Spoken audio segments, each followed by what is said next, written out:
જય સ્વામિનારાયણ વિદ્યાર્થીઓ.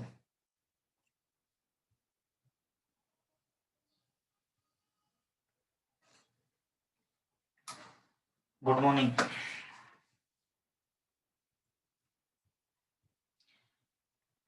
ચેપ્ટરનો જે બીજો વિભાગ છે ચાપ ગતિ, એની અંદર આપણે વાત કરતા હતા કોણીય સ્થાનાંતર. કોઈ પદાર્થ ભ્રમણ અક્ષ અનુલક્ષીને જ્યારે ચાક ગતિ કરતો હોય ત્યારે એ જે સ્થાનાંતર કરે એને કોણીય સ્થાનાંતર કહેવાય.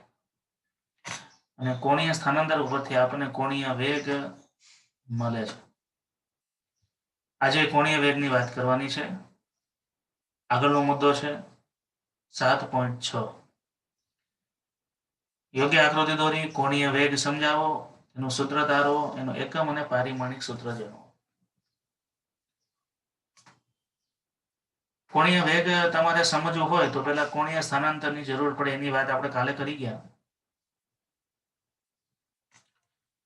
આ આકૃતિ છે એઝ ઇટ ઇઝ આવે કે ધારો કે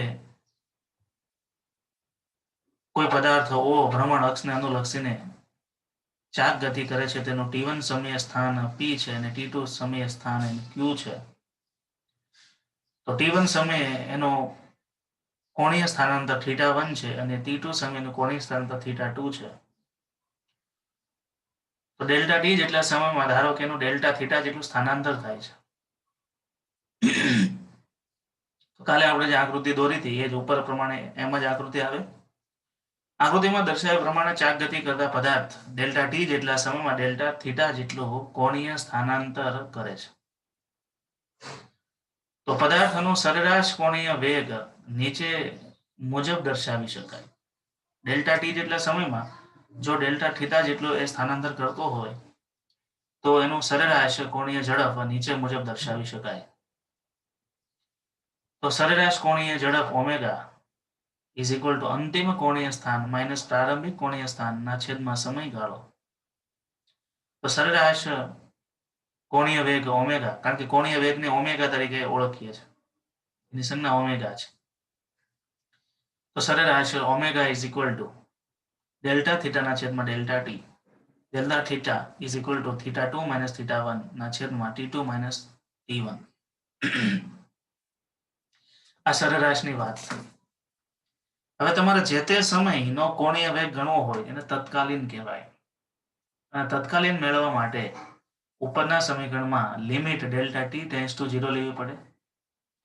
જેમ આપણે સરેરાશ રેખીય વેગ ઉપરથી તત્કાલીન વેગનું સૂત્ર ધાર્યું હતું વિકલન વાળું, એમ જ અહીંયા તો સૂક્ષ્મ ફેરફાર માટે ઉપરના સમીકરણમાં limit delta t tends to 0 લેતા તત્કાલીન કોણીય વેગ, જેને આપણે ઓમેગા કહીએ છીએ, omega is equal two limit t tends to 0 delta theta upon delta t. હવે આ કોણીય વેગ છે સદિશ રાશિ, એટલે સદિશ omega is equal two d theta upon dt. આ સૂત્ર થયું તત્કાલીન કોણીય વેગનું, d થીટા અપોન dt. શું થાય? d theta upon dt.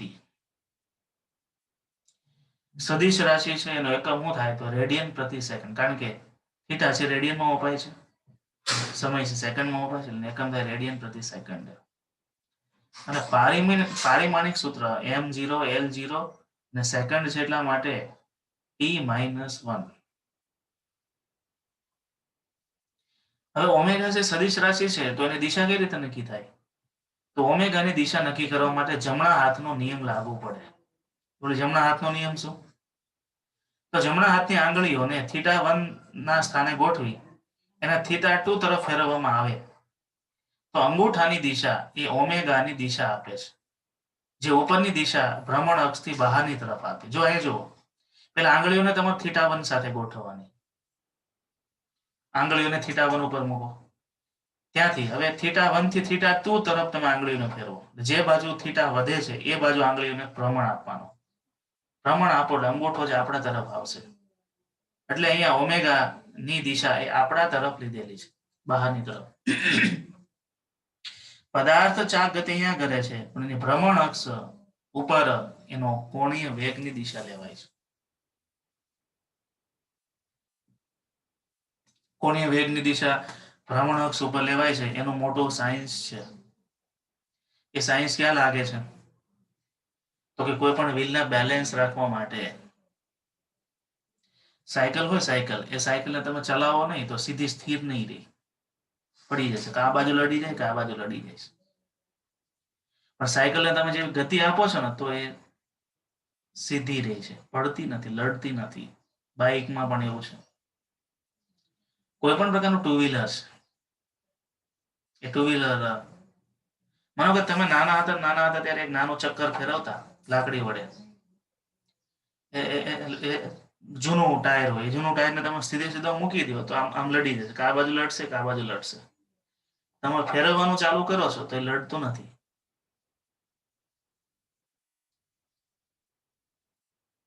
તો જ્યારે કોઈ પદાર્થ ગતિ કરતો હોય ત્યારે એની પરિણામી અસર છે ભ્રમણ ઉપર આવે, ભ્રમણ અક્ષ ઉપર. ભ્રમણ અક્ષનું બેલેન્સ રહે. જો કે ટોર્કની થિયરી આવશે ત્યારે આપણે ગાયરોસ્કોપ નો મુદ્દો આમાં છે, એ પણ આપણે જોવાનું છે. ગાયરોસ્કોપ કયા સિદ્ધાંતો પર કામ કરે,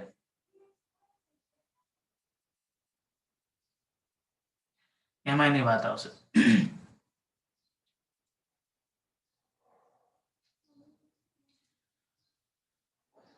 આપણા મુદ્દામાં એમ આપ્યું હતું કે કોણીય વેગની સમજૂતી આપો અને રેખીય વેગ સાથેનો સંબંધ બતાવો. આપણે બેને અલગ અલગ કરી નાખ્યું. પેલા કોણીય વેગની સમજૂતી આપીને હવે કોણીય વેગ અને રેખીય વેગ વચ્ચેનો સંબંધની વાત લઈએ છે. તો પછીનું ટાઇટલ છે, તો પેલા તો કોણીય વેગ અને રેખીય વેગનો સંબંધ મેળવવો હોય તો એ પેલા તમારે રેખીય સ્થાનાંતર અને કોણીય સ્થાનાંતર વચ્ચેનો સંબંધ મેળવવો પડે. તો રેખીય સ્થાનાંતર અને કોણીય સ્થાનાંતર વચ્ચેનો સંબંધ મળશે પછી જ તમને રેખીય વેગ અને કોણીય વેગ વચ્ચેનો સંબંધ મળી શકશે. તો આ સંબંધો આપણે ભણ્યા છીએ. ધારો કે કોઈ પદાર્થ છે એ t1 સમયે p સ્થાને છે.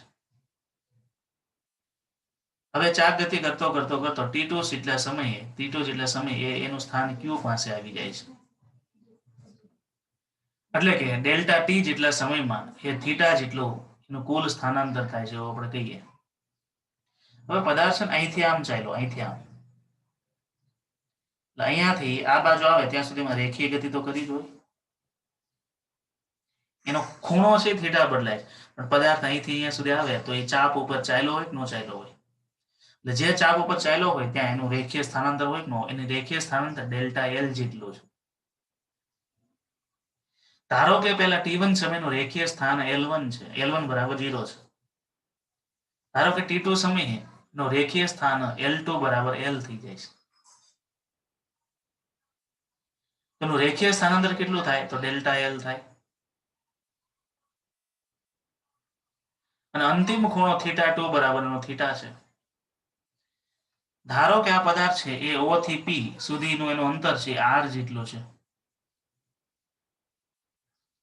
એટલે આમાં એમ પણ કહી શકાય r ત્રિજ્યાની એક ચાપ બની કે ન બની. આપણે આ ચાપ વાળી થિયરી આગળ ભણ્યા હતા. તો r ત્રિજ્યાની ચાપ છે.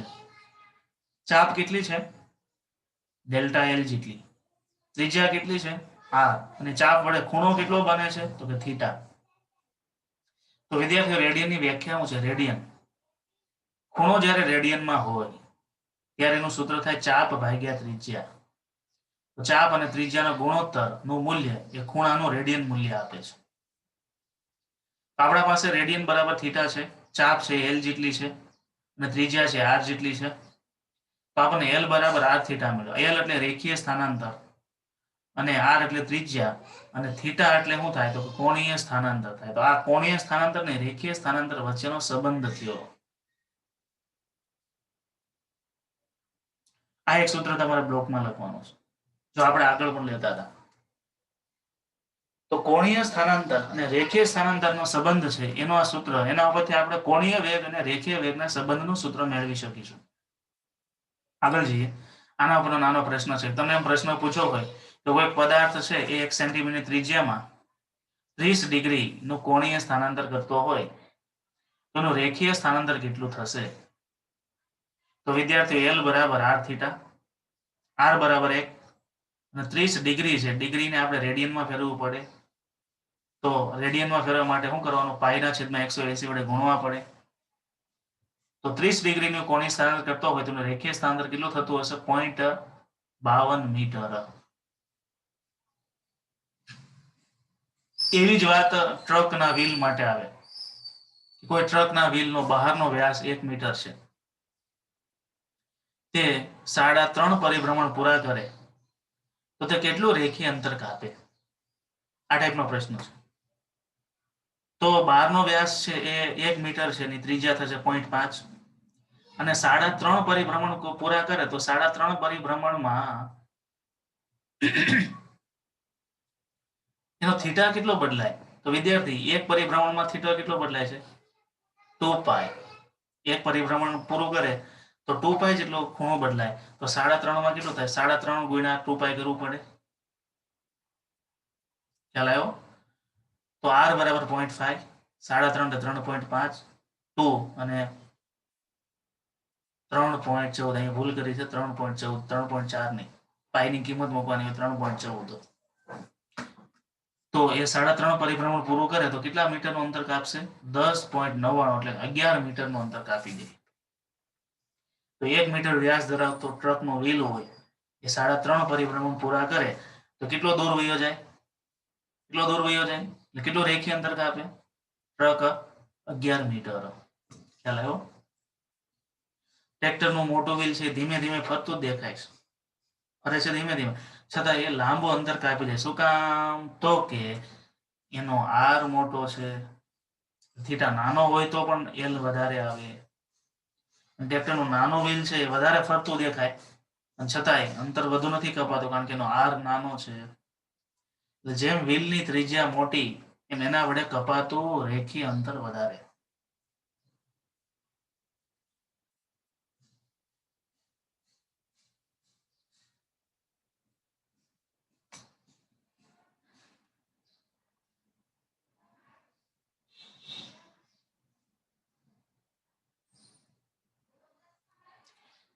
હવે વાત આવે કે કોણીય વેગ અને રેખીય વેગ વચ્ચેનો સંબંધનું સૂત્ર તારવું. એમાં આ આકૃતિ તમારે ઉપરની આકૃતિ એટલે આ આકૃતિ મૂકવી પડે, જેમાં કોણીય સ્થાનાંતર અને રેખીય સ્થાનાંતરનો સંબંધ છે. એ આકૃતિ મૂકવાની. તો આકૃતિ ઉપર મુજબ એ ખૂણો બરાબર ચાપ બરાબર ત્રિજ્યા વાળો ખૂણો બરાબર ચાપ ભાગ્યા ત્રિજ્યા વાળું સૂત્ર.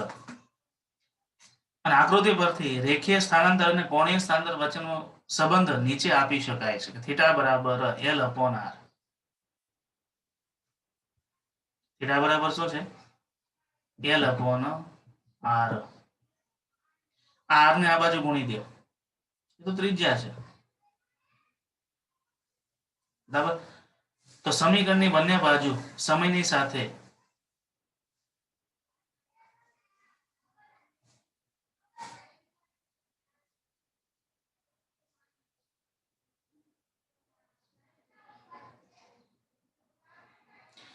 સમય સાથે ગુણતા અને ભાગતા ન આવે, સમીકરણની બંને બાજુ સમયની સાથે વિકલન લેતા એમ આવે.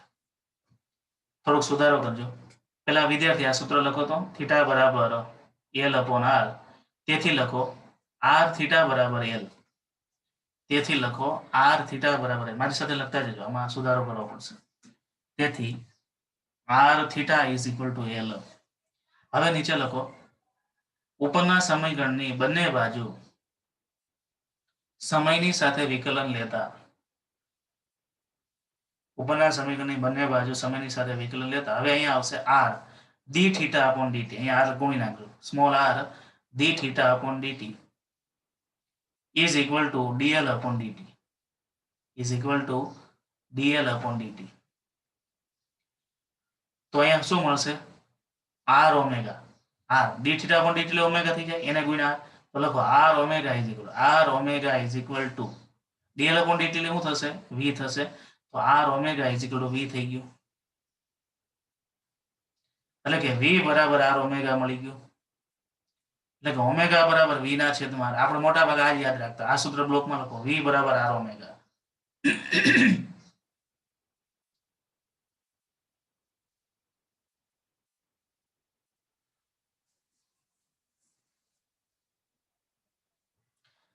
જે રીતે એલ બરાબર આર થીટા છે એમ વી બરાબર આર ઓમેગા.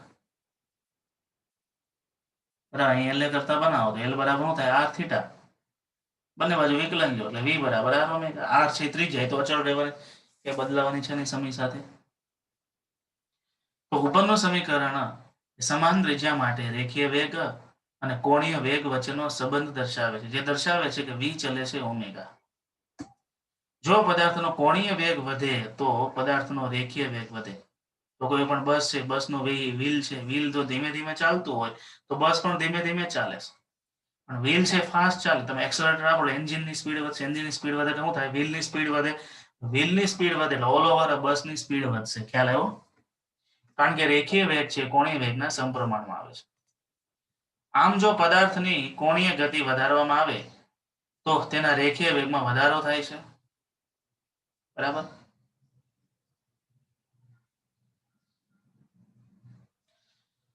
અને કોણીય વેગમાં વધારો થાય છે તેથી શું થાય? તો પદાર્થ પર લાગતું કેન્દ્ર ત્યાગી બળ વધે છે. એટલે દોરી સાથે બાંધેલો પથ્થર તમે ધીમે ધીમે ફેરવો તો એનો રેખીય વેગ એટલે કે કોણીય વેગ ઓછો હોય તો પથ્થર છે આમ નજદીક રહેશે, આમ એમાં તણાવ ઓછો આવશે કારણ કે કેન્દ્ર ત્યાગી બળ ઓછું લાગે.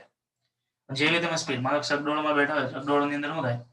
ચકડોળમાં ઓછી સ્પીડ હોય ત્યારે કાંઈ વાંધો ન થતો, પણ વધુ સ્પીડ થાય ત્યારે આપણે આભાસી કેન્દ્ર ત્યાગી બળ વધી જાય છે. શું કામ?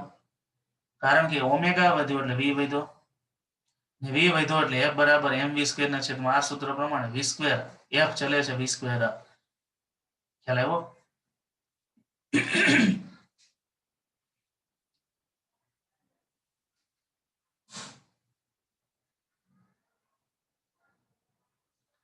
અહીંયા તમે એવું પણ મૂકી શકો, વી બરાબર આર ઓમેગા છે તો વી સ્ક્વેર બરાબર ઓમેગા સ્ક્વેર આર થાય. એમાંથી ઓમેગા આર આર કેન્સલ એટલે એફસી બરાબર એમ આર ઓમેગા સ્ક્વેર એવું પણ સૂત્ર આવશે. પદાર્થ પર લાગતું કેન્દ્ર ત્યાગી બળ વધે છે.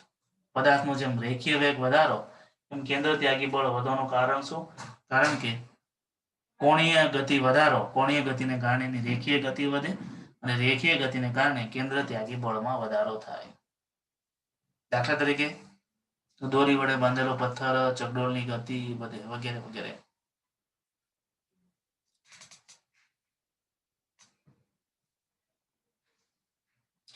એક બીજી નોંધ છે કે ચાક ગતિમાં તમે આર બદલો જેના કારણે કોણીય સ્થાનાંતર અને કોણીય વેગ બદલાતો નથી. સાચું ખોટું?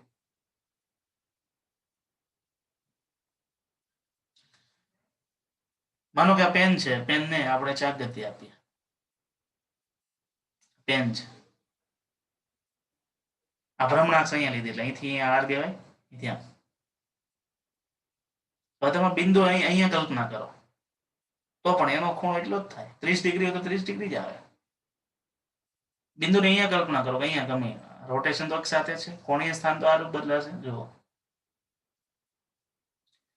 એટલે કોણીય ગતિમાં આર બદલવાથી એટલે બિંદુનું સ્થાન બદલવાથી કોણીય સ્થાનાંતર ન બદલાય અને કોણીય વેગ પણ ન બદલાય, પણ રેખીય સ્થાનાંતર ને રેખીય વેગ બદલાય. અહીંયા બિંદુ હોય એનું આ બિંદુ છે એનું સ્થાનાંતર એટલું જ થાય, એટલું જ થાય, ખાલી એટલું જ થાય, અહીંથી એટલું. આ બિંદુ છે એનું સ્થાનાંતર વધારે થશે, વધારે થાય છે કારણ કે આ રેખીય વધારે બદલાય છે. અહીંયા રાખો તો એટલું બધું નહીં બદલાય.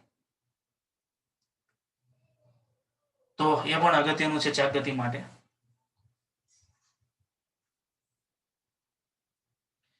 પરંતુ જુદા જુદા સ્થાન માટે રેખીય સ્થાનાંતર અને રેખીય વેગ કેવા હોય છે? અલગ અલગ હોય છે.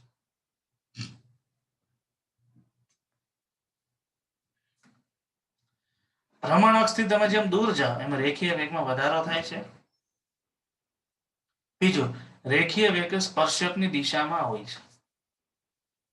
કોઈ પણ ચાક ગતિ હોય એમાં રેખીય વેગ છે ક્યાં લેવાય છે? સ્પર્શકની દિશામાં લેવાય છે.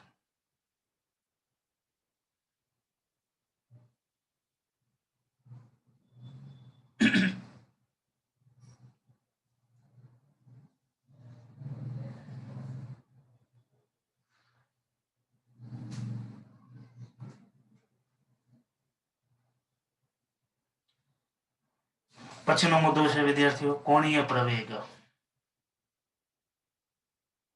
ત્યાં એક સુધારો કરવો પડશે.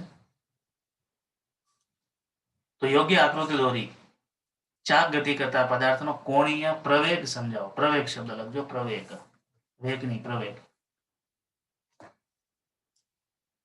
ધારો કે કોઈ પદાર્થ છે એ ચાક ગતિ કરે છે t1 સમયે, નું સ્થાન p પાસે છે, p પાસે છે ત્યારે એનો વેગ ω1 છે. ધીમે ધીમે ગતિ કરે છે, ધીમે ધીમે.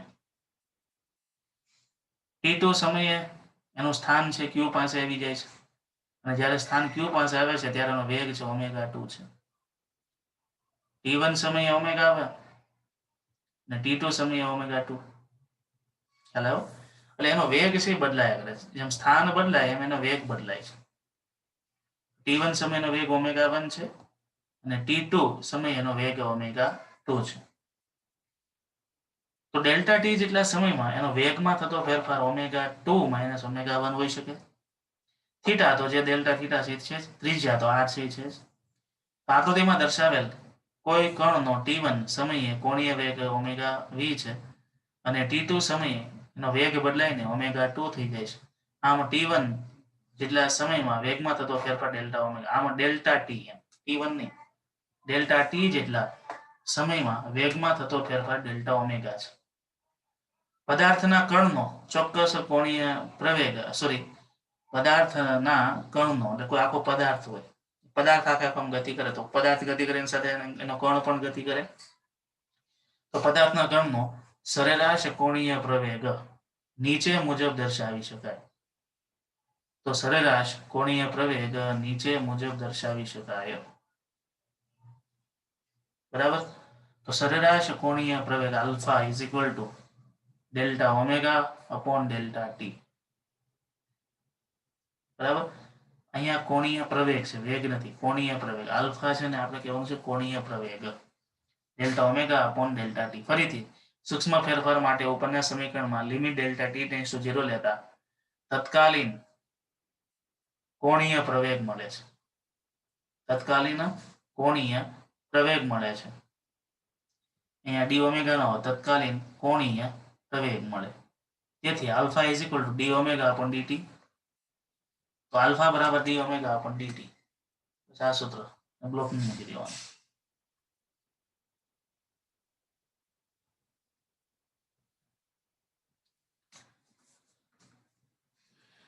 ત્યાર પછીનો મુદ્દો છે કોણીય પ્રવેગ, કોણીય વેગ અને કોણીય સ્થાનાંતર વચ્ચેનો સંબંધ તારવો.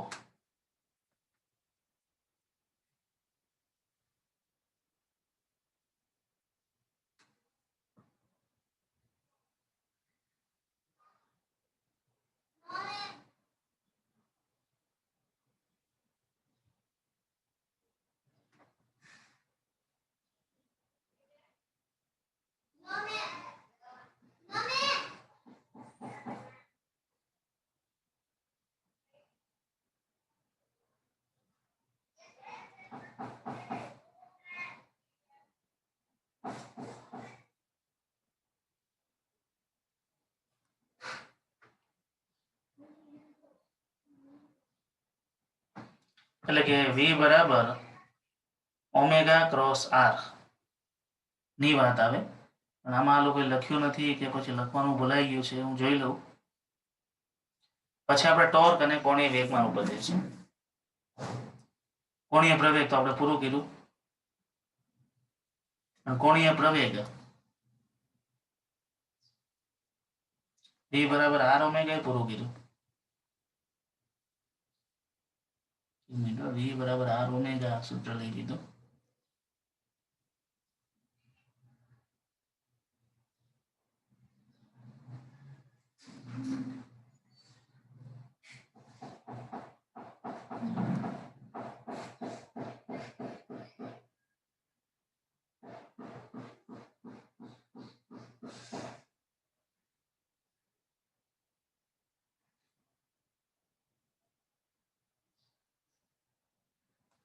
જોઈ લો છો આ મુદ્દો ક્યાંથી લખાયો છે, કોઈ રેફરન્સ માંથી લખાયો. અહીં એક સૂત્ર આવે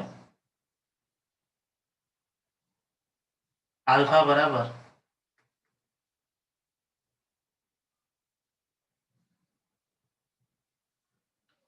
ઓમેગા સ્ક્વેર થીટા એવું સૂત્ર આવશે. આલ્ફા બરાબર ઓમેગા સ્ક્વેર થીટા. એમાં કોણીય પ્રવેગ, કોણીય વેગ અને કોણીય સ્થાનાંતર ત્રણેયનો સંબંધ આવે છે, જેની વાત હું તમને કાલે કરીશ. અહીંયા આપણે પૂરું કરીએ. બરાબર. કાલે મોસ્ટ આઈએમપી મુદ્દો છે, ટોર્કની વાત છે, જે 12મા માટે ખૂબ ઉપયોગી.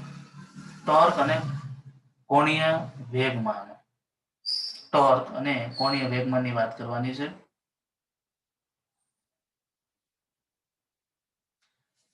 ખાસ કાલના પીરિયડમાં કોઈ બંક ન મારે. આ વચનનો જે નાનો મુદ્દો છે ને, એમાં એક સૂત્ર આવે. અહીંયા એની સાબિતી નથી, એક સૂત્ર બતાવવાનું આવે, પણ એ લખ્યું નથી. એ તો મેં કાલે લખાઈ દઈશ.